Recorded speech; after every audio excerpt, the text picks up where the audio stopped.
Hello বন্ধুরা, শুভ দুপুর। চলে এলাম রোজকার মতো রান্না নিয়ে। তো আজকে কি রান্না করেছি চলো তোমাদের দেখিয়ে দিই। আর আজকের আমাদের মঙ্গলবার নিরামিষ, তো নিরামিষে কি রান্না করেছি চলো তোমাদের দেখাই। আর প্রচণ্ড হারে গরম পড়েছে, প্রচণ্ড গরম পড়েছে। তো আমাদের আজকের এখানে একটু বৃষ্টি হয়েছে, তো নামে কোনো রকমেই বৃষ্টিটা হলো, ঠিক আছে। তার থেকে আরও গরমটা বরঞ্চ বেড়ে গেছে। তো এখন খাওয়া দাওয়া শুরু করে দিয়েছি খুব তাড়াতাড়ি আজকের। হ্যাঁ, কারণ নিরামিষ কি খাবো ওর জন্য তাড়াতাড়ি করছি। তো চলো দেখাই।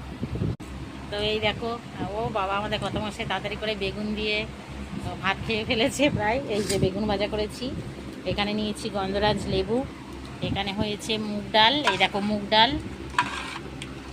আর এখানে হচ্ছে ঝিঙে আলু দিয়ে পোস্ত, আর সাথে আছে এই দেখো টক দই।